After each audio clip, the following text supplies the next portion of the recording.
Hai teman-teman di seluruh Nusantara. Di kesempatan kali ini saya akan melanjutkan kembali proses perbaikan kulkas 2 pintu, yang mana pada episode sebelumnya kulkas ini mengalami kerusakan pada bagian kompresornya. Untuk itu saya akan melakukan proses pergantian kompresor dengan yang baru.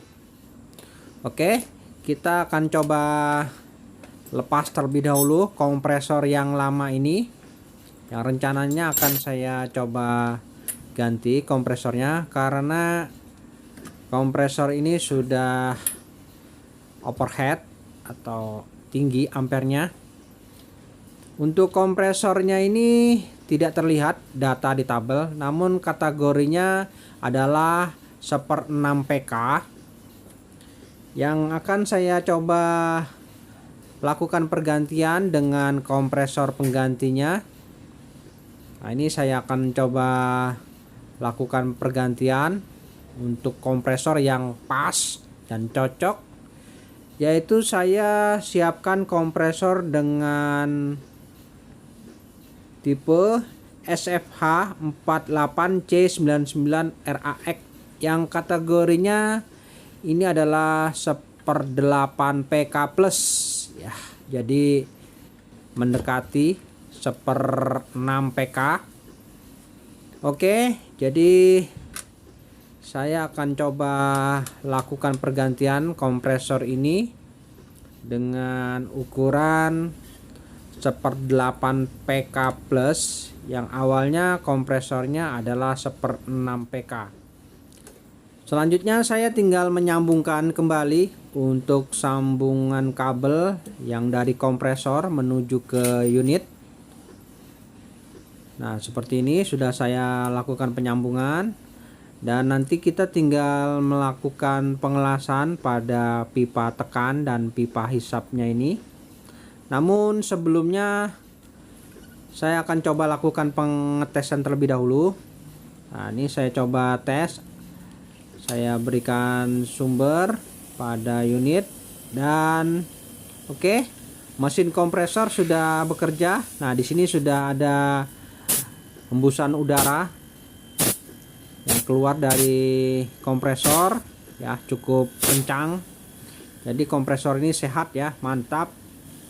Oke, kita coba tes dulu sejenak bagaimana kondisi kompresornya ini.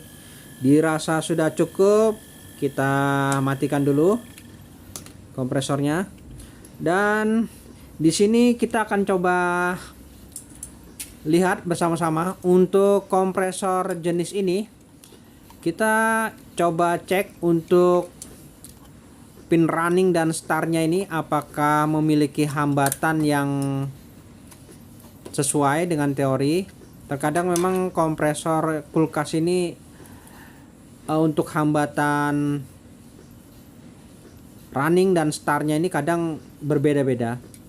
Yang terkadang runningnya ini memiliki hambatan yang lebih besar, dan terkadang juga untuk kumparan running memiliki hambatan yang lebih kecil. Namun secara teori memang untuk kumparan running itu memiliki hambatan yang kecil. Oke, di sini letak runningnya sudah jelas, dan di sini overload yaitu letak pin commonnya. Oke, untuk runningnya di sini sesuai dengan PTC relay di sebelah kanan ya, berarti yang sebelah kiri adalah startnya. Nah, ini start, kemudian ini runningnya ya. Oke, kita akan coba ukur. Nah, sesuai dengan letaknya di sini, running di sebelah kanan, start di sebelah kiri, dan commonnya di bagian atas. Oke, kita hanya sekedar ingin mengetahui yang mana running, yang mana start. Ini kita coba lakukan pengukuran hambatan di pinnya ini. Jadi kadang memang berbeda-beda, ada yang runningnya lebih besar, ada yang runningnya lebih kecil. Nah, itu jadi susah menentukan yang pasti itu. Oke, di sini saya hanya ingin melihat, mengukur untuk kumparan runningnya nih, apakah yang lebih besar hambatannya atau yang lebih kecil hambatannya. Yang sebelumnya untuk kompresor bawaannya itu untuk kumparan runningnya itu lebih besar ya. Oke, kita mulai melakukan pengukuran. Saya letakkan dulu di probe merahnya ini di common ya, kemudian saya coba ukur di sebelah kanan. Ya, di sini untuk sebelah kanan terukur sebesar 18 ohm. Sedangkan sebelah kiri terukur 25 ohm. Ya, saya ulang. Untuk sebelah kanan sebesar 18 ohm. Sebelah kiri 25 ohm. Jadi untuk runningnya lebih kecil, sedangkan startnya lebih besar ya teman-teman. Oke, sudah jelas. Selanjutnya saya rapikan kembali dan kita akan coba lakukan proses pengelasan pada bagian pipa hisap dan pipa tekannya ini. Nah, ini pipa hisapnya dan ini pipa tekannya yang menuju ke kondensor. Oke, nanti kita buatkan pentil pengisian di pipa sini. Baik teman-teman, setelah saya buatkan pentil pengisian dan di sini kita akan coba pasangkan untuk pipa press dan pipa hisapnya. Oke, saya lakukan pengelasan terlebih dahulu. Jadi dalam hal proses pengerjaan kulkas ini kita harus lakukan secara hati-hati. Dalam proses pengelasan di sini saya coba berikan tameng supaya menghindari semburan panas yang menuju ke perkabelan. Oke, saya coba las kembali untuk pipa tekannya di sini. Nah, di sini. Jadi saya berikan tambahan pipa supaya lebih tepat posisinya. Nah, ini dalam proses pengelasan kita harus hati-hati dan sabar karena apabila kita salah dalam melakukan proses pengelasan ini, maka masih terdapat kebocoran pada las-lasan ini. Jadi itu sangat harus kita hindari. Oke, selanjutnya untuk pengelasan pada bagian pipa tembaga dan besi yang menuju ke kondensor, ini kita harus tambahkan yaitu campuran borak.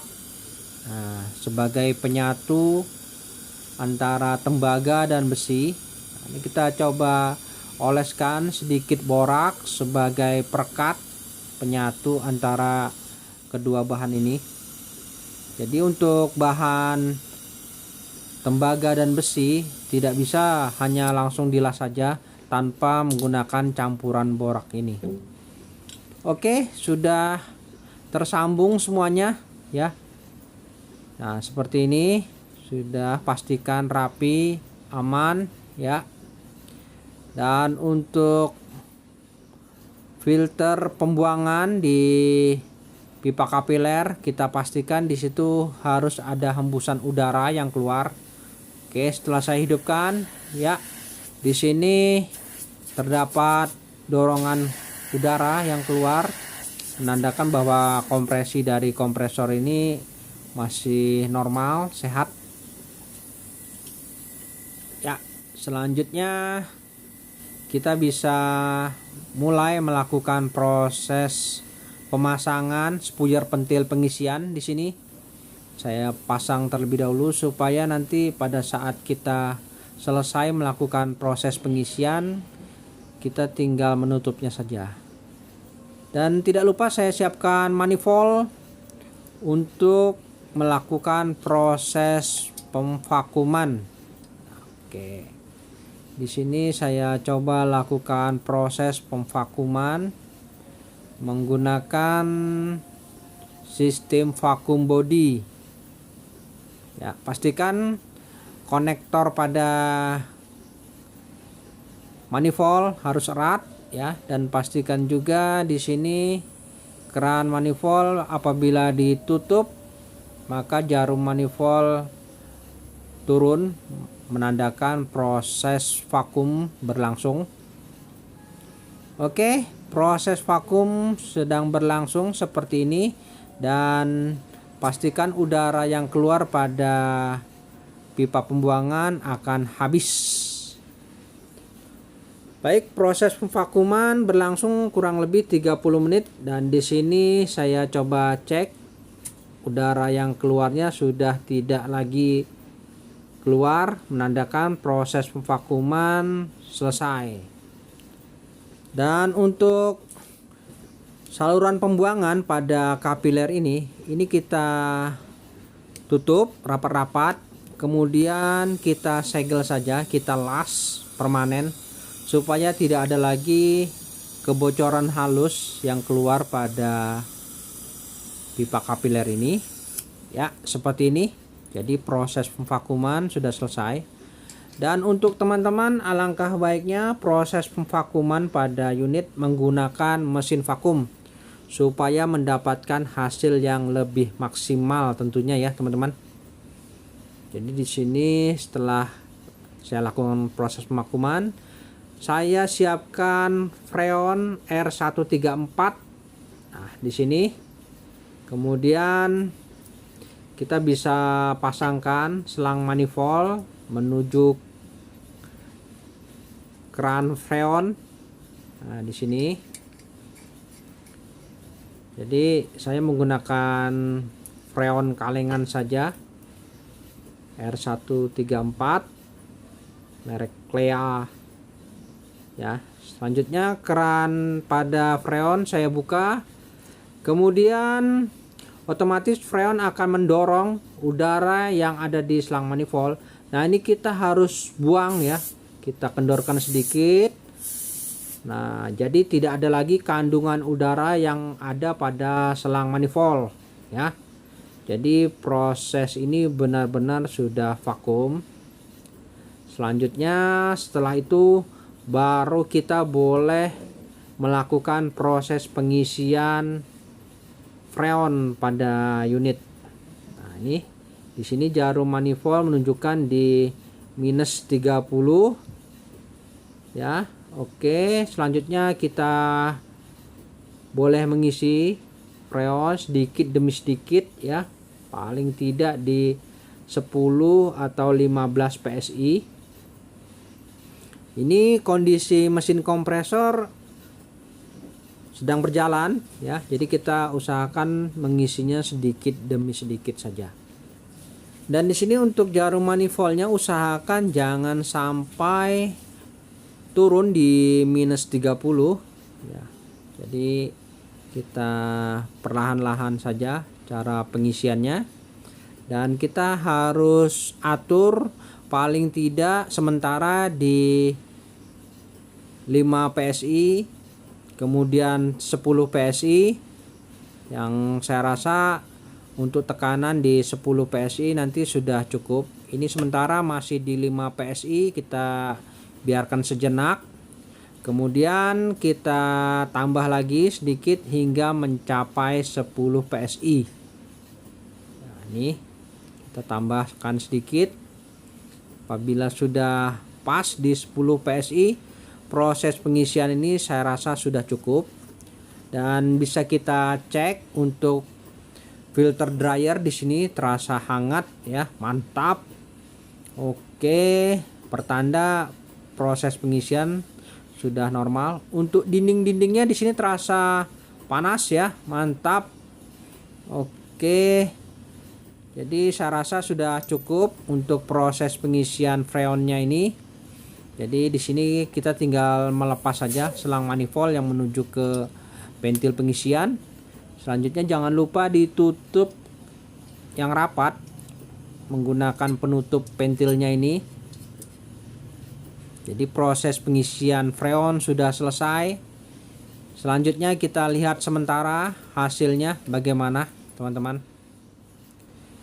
Ya, untuk sementara kulkasnya kita coba rasakan di bagian ruang refrigerator sini ya. Mungkin belum terlalu dingin, namun kita akan coba lakukan pengujian. Di sini saya coba berikan air mineral. Kita akan coba tes dalam 2 hari bagaimana hasilnya. Untuk di ruang freezer saya juga berikan air mineral yang mana nanti akan membeku apabila sudah normal dalam waktu paling tidak 2 hari.